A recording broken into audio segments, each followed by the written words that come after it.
The magic you're looking for is in the things that you're avoiding. So whenever you face the fear, the magic is right after it. I think that the most important thing that anyone should have in any sphere of expertise is they have to believe in themselves. That's the only vector, that's the only guidance that one should have. When no one believes in yourself, or when no one believes in you anymore, the only person that have to constantly support you is you. For me, the definition of the word success is living a fulfilled life, is more being grateful and waking up grateful.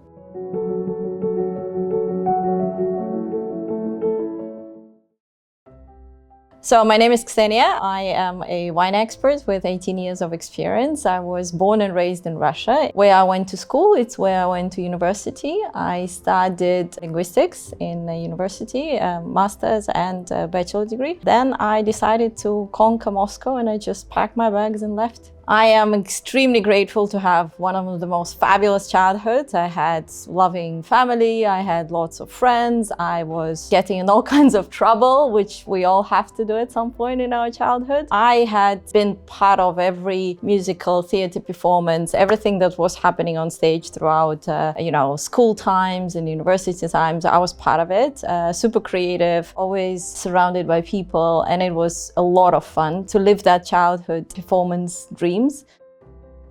I think my first job was a barman, a waitress. I was working in a zoo. I was creating popcorn and I was explaining to people that now they're gonna meet a lion and they shouldn't smile to a lion because the lion would think that you are, teasing, so you are kind of aggressive. So I was, throughout my university years, I was teaching kids English. So I was their tutor for 5 years, which was amazing because I've learned how to deal with all kinds of personalities, because to have a kid sit down for 40 minutes focused on something is not an easy task. I was a jet ski instructor, a paragliding, the parachute, going after the boat instructor. Then I was promoted to putting together that parachute, which was really, really responsible job for a 15-year-old.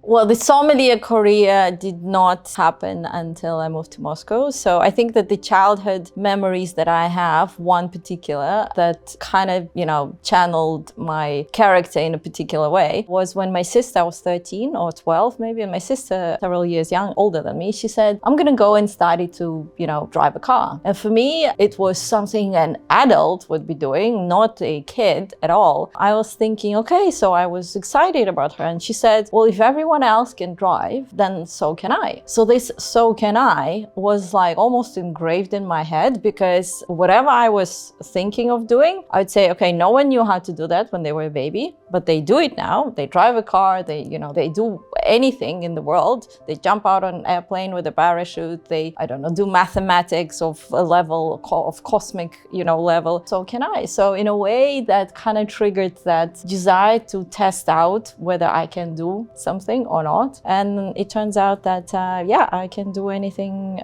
I put my mind to. So can I. If they can, so can I. So wine came into my life as, I would say, it was fate. I moved myself to Moscow, away from my parents. I love my parents, but I ran away from them as fast as I could. I wanted independence. And I moved away to Moscow with a suitcase and a dream to conquer, not knowing what it is that I'm gonna do. I was working as a personal assistant to a gorgeous, incredible, intelligent woman that was almost like Miranda Priestley from Devil's Wear Prada. I was searching for my purpose in life. And I was kind of a little bit upset that I couldn't find it. So I was, sitting at home with a cast on my arm, super bored, 2006. There's no internet in the house. TV is crap. I've read all the books. I've read all the things that were, of interest. And I was flipping through the magazine and I was like, why can't I find where I can devote myself to that sphere of expertise, that profession? So I was literally looking, okay, so hairdresser. Do I want to be a hairdresser? Do I want to be an editor? Do I want to be a photographer? Do I want to be this? And nothing was clicking. So I was really, I would say pissed off. So I was looking up there and saying, universe, what am I here for? Literally. The next day, I woke up with the word sommelier on my mind. I did not know the meaning of the word. I didn't drink wine or like wine back then. So I had to find out what it is. And because I'm a linguist, I had a ABB Wine Lingua dictionary on my laptop. It was, the meaning of the sommelier was the person that creates wine lists in restaurants, the person that that helps people find the perfect wine for the gastronomy food pairing that they are having, and that person that knows everything. And I think that was the most striking point of all, because I think that the world is too rapidly changing. It's too big, it's gigantic, there's so many things. How can one person know everything about one particular little thing? And wine is not that little, to be honest. And I was thinking, okay, so you travel, which I love, you eat and drink, which I love, you know, party was in my blood, I think pretty much ever I was born, and you work with people that love what they do, because you can't be a great winemaker and hate wine. Similar to you can't be a great pastry chef and hate chocolate. That's not possible. So I think that was the most exhilarating new word I've ever come across. And because I dreamt of it, like literally it came into my head in a dream, it changed my life, that dream. So 3 days later, after talking to my parents, well, obviously they did not support my dream. When I told my mom that I want to be a sommelier, I called her up, Mom, I found myself. She's like, okay, what it is? I was like, I'm going to be a sommelier. She's like, what the hell is that? I was like, well, I'm going to be working in a restaurant with, with wine and, pairing food and wine for people. And all she sees is Moscow, her girl alone, little girl, young, adult, drunk man grabbing my tushy and stuff like that. Her vision was that she does not want me to be a sommelier at all. So she said, no, I called my dad, did the same spiel, father, I found myself, la la. He said, what did mom say? It's like, okay, you were divorced for 20 years. This is the way for you to pay back. Go against. But he said, no. So Granny was the only person that supported my dream. She gave me birthday gift, Christmas gift, New Year's. She gave me 3 years worth of those gifts in advance as a payment. So I used that for paying for school. I don't think that she realized what I was planning to do, but she supported my dream. And 3 days later, after my dream where I saw this word, I was already studying in school. I was absolutely amazed. I was eating buckwheat and rice for the next 6 months because I had no money to buy any type of food, meat forget it. I was disappearing into my new passion and disappearing physically. But I never felt happy.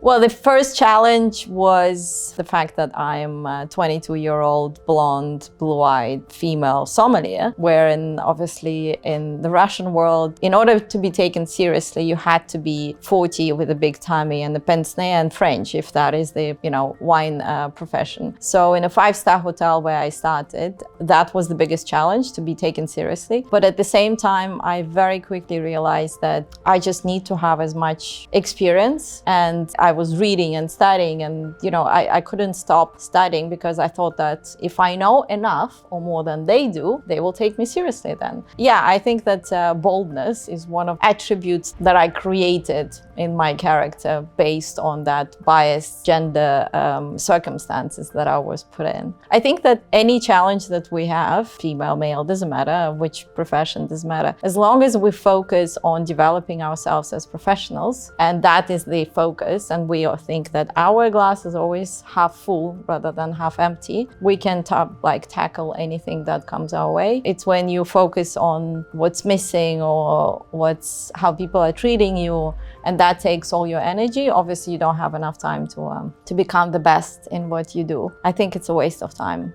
I think that together with our, character and together with our personalities, our palates as sommeliers would evolve throughout the years. And it's been 18 years. So I think that the first 10 I dedicated to learning everything there was about the classics, about the classical regions, about the classical grape varieties, classical appellations, and everything there is. And then the next years, I kind of built my knowledge about every emerging new country, region, grape variety. And I think that if you ask me the same question in 10 years, I would have a little bit more to add, because we always evolve and we always grow, and so does our knowledge and so does our palate. I think now I'm into indigenous grape varieties, into grape varieties that have been restored, that have been previously planted for centuries, forgotten, and now being restored again. So going back to that authenticity. I'm fascinated by China, Armenia, high altitude wines, volcanic soils. Yes, I think that is what I'm tasting more and more these days. But of course, we never stop learning. We always taste, there's ton of tasting and learning to do, and it's been 18 years, and I don't think I will ever stop studying because my world is constantly changing and evolving, and so should I. So we create bespoke wine collections, wine gifts for private individuals. We work with corporates on their wine gifting side. In general, we can say that once our client enters our world, we act as wine concierges for them. So any question related to wine is super welcome. Sometimes we arrive to their house with a case of wine and teach them how to find their own taste, tasting blind. And sometimes we teach them how to open a bottle of champagne with a sword or an iPhone or glass. There's pretty much any type of wine-related question that I always welcome, because I think that no one has to be a wine expert, just me, that's it. But if they start developing their own interest in it, they're going to be way more happy than just receive the wines that I pick for them, because they have their own personal desires or personal preferences, and that's their journey. So I want to take them on that journey, guide them into the unknown, and then allow them to discover things for themselves. First of all, at the very beginning, I was teased by everyone who knew how the process of teasing works. I was teased by my friends. But then the more I was appearing in magazines and the more, I was getting awards and this and that, I think that pretty much shut down all the teasing. Right now, entrepreneurship is the newer field for me. I've been in entrepreneurship way less than I've been in the wine. For sure, my parents would want me to have an easy life, which does not in any way align with being an entrepreneur. I think that the most important thing that anyone should have in any sphere of expertise is they have to believe in themselves. That's the only vector, that's the only guidance that one should have. When no one believes in yourself, or when no one believes in you anymore, the only person that have to constantly support you is you. Pretty much every challenge that we've ever been, myself, my company, ever been facing, we would not be able to overcome it without self-belief. I think that for successful business, you need to know every alley of every type of service, structure, everything that you do in the company. You need to be aware of every process, otherwise you can't teach people how to do it your way, how you want it to be performed, how you want people to talk to your clients, how you want couriers to pass the box of wine like a gift into the hands of your client. You need to know every aspect of service that is surrounding your company. And I think that at the very beginning, I've done a lot of entrepreneurship mistakes in my first business when I trusted people way too much. I had a website that was 15 grand and was absolutely not automated at all. And then I went on Shopify myself, and in a week's time, obviously it took some time for me to learn the process, to learn how to do it. And I created a website, and now it has all the metrics that I know and I need to know in order to run marketing campaigns. So I think that you can't be fully trusting that you will bring an expert and he's going to take over if you don't really understand how the process works. I taught myself to love every process that a running business requires. I think that it's easier for sure, to hire people, to instruct people, to have partners when I know how everything works. For me, the definition of the word success is living a fulfilled life, is more being grateful and waking up grateful for everything you have already, for everything you've achieved, for all the hoops you had to jump and successfully landed on your feet. I think that success is also when you come to a point where you want to give back, whether it is give back to a community or mentor people, or find that time in your life or in your schedule where you will be doing something with no business strategy whatsoever. Money, of course, is one of the metrics of success in our world. But at the same time, I think that I've seen too many people with a lot of money and being absolutely unhappy. Our mission is to drive people from consumption into appreciation. I want every person to have orgasmic experience with wine, whether it is a sip, a glass of wine, a bottle. Moving people from consumption to appreciation is our number one goal for Bespoke Wine Collection, and just having people stop running and actually sit down with their partner and enjoy an incredible bottle of wine and maybe dream more, and then maybe make more plans and spend more time together. Because at the end of the day, when we're on the deathbed, we will only be thinking about the funniest experiences we had, the best sunsets, the best dinners, the best kisses, the best emotional memories. With Bespoke Wine Collection, I believe that every collection that we make is always about the past because it's connected to the receiver. It's always about the future because there's something you anticipate, but it's always about the present because you are enjoying it right now. I think entrepreneurship world, the most important, in my opinion, is that belief in yourself, because no one will give that to you. You can get a big and create a strong network. You can get, partners. You can get an expertise in the industry. But if you don't believe in yourself, nothing will ever move anywhere. That is number one for me, not giving up. I think that action is the only thing that would ever give us an idea whether we're doing right or not, whether we should pivot, correct. And every mistake is an opportunity to grow. Every loss is an opportunity to see a different side and understand. It's kind of like, I do believe in universe. So I believe that if things are not working, it's kind of a way of the universe to pivot you back onto your direction where you need to go. And I've had that several times in my life because I was doing other things. My first business was no way connected to wine at all. It was in gastronomy. It was restaurant business. It was great experience for entrepreneurship, as I've learned so much, done all my mistakes in my business, in my first business, and extremely grateful for all that experience. But it put me back onto the path, on wine. For me, regret is the energy that I am losing because I can't change it. So for me, I would twist regret or change the word regret into experience. So everything that did not work is an experience because now I know how to make it work. And so I'm very decisive. I will weigh pros and cons for some time, but then once I made a decision, I never look back. Because for me, it would be sucking my energy back into the past where I can't do anything. We've all done mistakes, good or bad, necessary or unnecessary. But I think that it's very important on focusing what are we doing now rather than thinking about what could I have done then. It's more important what you do now with that.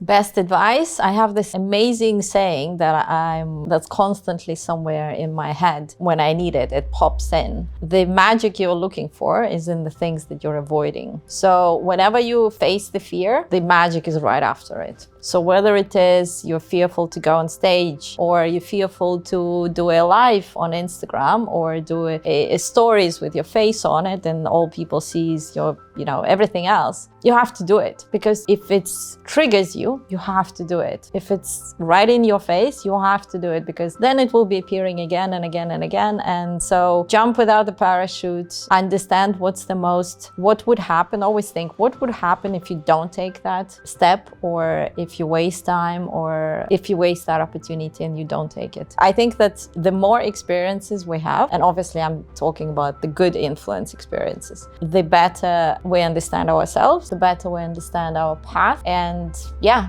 the magic is in the things that you are avoiding, for sure. I think every wine is a journey in itself. And I think that every experience people have is a journey because they face it, they, think about it, they arrive to the conclusion to do it or not. So the same way wine is becoming, the vine wakes up when it's 10 degrees and above. And then there's so many circumstances that happen that may prevent bigger growth or faster growth or riper growth. But then at the end, when it becomes a beautiful bottle of wine with a story, that is worth the growth, the absence of sun, the rain sometimes, and obviously the magical hands and the passion of the winemaker. I have been privileged of working with the most interesting families that have great appreciation for wine, people that understand the power behind meaningful significant milestones and gifts that you give on those milestones. And I have a family of clients that pretty much have every collection that we have ever, as a concept that we have ever created. They love the wine so much and the approach so much that for 6 years they've been constantly our clients, all the time, coming back and again and again and again. So it only makes me think that one of the core values of the company is building long-term relationship with clients. For sure, authenticity, because nothing else like that exists, and for sure exclusivity, because every collection is one of a kind.